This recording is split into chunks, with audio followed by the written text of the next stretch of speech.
You know that feeling when you don't want to watch a certain film because it doesn't seem like you're going to connect with it, and then you watch the film and feel pleasantly surprised at the fact that you survived it? Well, that was me with this movie. Hello, everyone, and welcome to For the Agenda. My name is Huang, and today I'm here to talk to you about the newest film hitting theaters, The Black Phone, directed by Scott Derrickson. So, Scott Derrickson has given us Doctor Strange and Sinister, a film which I did not like at all. And going in to see this, I'm thinking he's going to connect more with the Sinister style of filmmaking, which was not for me. So I obviously dreaded watching The Black Phone. But I am pleasantly surprised with how much I like this. Like, this is the kind of fuel that nightmares are made of, in my opinion. I was glued to my chair the entire time, and I was even anxious to know what happened next. So, this film is an adaptation of a 2004 short story of the same name written by author Joe Hill. And the movie is about Finney Shaw. He's a shy but clever 13-year-old boy who is abducted by a sadistic killer and trapped in a soundproof basement where screaming is of little use. When a disconnected phone on the wall begins to ring, Finney discovers that he can hear the voices of the killer's previous victims, and they are dead set on making sure that what happened to them doesn't happen to Finney. So the plot is simple, but it's so grounded in reality that it works, in my opinion. It really works because of the way it immerses you into the story, which I found quite impressive. The way it immerses you into the time period most of us don't always remember. In this case, wouldn't be the 70s, it's our childhood. To me, it manages to convey a sense of innocence for these characters that as an adult, you yell at the screen and tell them what to do. But as a kid, your mind wasn't developed that way yet. So there's that sense of innocence that the world is magical, and it's quickly transformed into a space where you're trying to figure out if you're part of a reality or if you're part of Wonderland, if you're stuck there. The same way one feels between determining what's a dream and what's a nightmare. That's where I feel here that the supernatural elements combining with the real world blends really well together. I thought it was great. It feels like a proper film from the 1970s with like that grainy camera effect that was used in Sinister. Here, I thought it was great. It really helped create the 70s aesthetic. The jump scares here were extremely effective. I jumped, my crowd jumped. It works. And I think mainstream audiences, I think, will definitely be shocked by the jump scares because we didn't see them coming. Speaking of scares, this movie is pretty scary, but not as gory as I was expecting, which is for me great because I think that's one of my problems with Sinister. Here, it's in comparison to Sinister Tame, but it's still really effective. It's really more preying on your anxieties, what's going to happen to the character, that fear of you don't know what's going to happen next. So there it works to, I might even say, better than Sinister, for me at least, because of course I didn't like Sinister.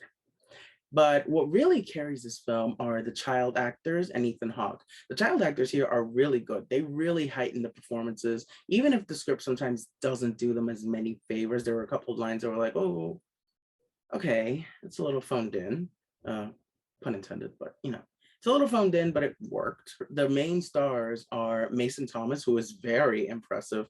I thought his role as Finney Shaw was fantastic. And Madeline McGraw as his sister, she really shines. I thought she was just great. I really rooted for her. She even has some great comedic timing. She has some great moments here. I just think they both have really bright futures going forward. And while the child actors here are quite good, Ethan Hawke is terrifying. I'd even say spine chilling because, wow, the way he delivers this character was fantastic. I really am just so impressed.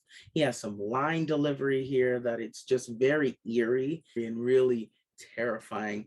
And the way he channels this character, it's just so good. He's just a genuinely terrifying villain here, and he nails it. Also, that mask he wears is for sure going to live in my nightmares for a while. It is so creepy. So Ethan Hawke's mask is a white mask with like deviled horns. And I'm not gonna lie, I thought it was pretty cool, even though it's gonna be in my nightmares, especially the one with the smile. It really fits the character and heightens his performance. I'm genuinely really shocked at how much I like this. I really consider this an effective supernatural horror thriller. It does a great job of creating the tense atmosphere for the audience, and it's full of very effective jump scares and just really nail-biting moments. It was great. I will say this about the film. The Black Phone, it doesn't necessarily bring anything that new to the horror genre.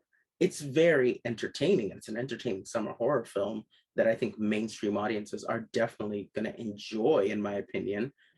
This film, it's not exactly traditional studio fare, and I think that's what works in its favor. It wasn't the gore fest that I was expecting, and again, was not looking forward to see because I didn't like Sinister, and I was assuming that Scott Derrickson was going to deliver something like Sinister again. And he proved me wrong. He really knocks it out of the park here. It manages to frighten you more than you think it would because it doesn't use that much gore to get its point across. It's more effective that way because it's engaging, it's enjoyable. And the more you think about how the events of this film could have happened in real life, I think that's where it gets scary and where it does stay with you. We see this and we think this could have been a reality. And that's where the line of a nightmare and reality really meet in the middle. This story, it shouldn't work at times with the supernatural elements, but it does. It may follow some similar footsteps that contemporary films made by Blumhouse Productions make today, but it stands out by being disturbingly creepy enough to keep you intrigued to know the ending. In my honest opinion, I do think it's worth seeing in theaters. I do think if you're into scary movies, you may enjoy this. This is a great film to go out with a group of friends Friday night and just enjoy yourselves. It's 102 minutes and it goes by really well. I will say the pacing here was pretty good. I didn't feel like it was dragging at all. I wasn't checking my phone to see if there was a lot left of the film. I was just genuinely engaged. And I think there is going to be an audience for this film. And the best way to find out is by checking it out in theaters, which it will be available in Puerto Rico on June 23rd and in the United States on June 24th.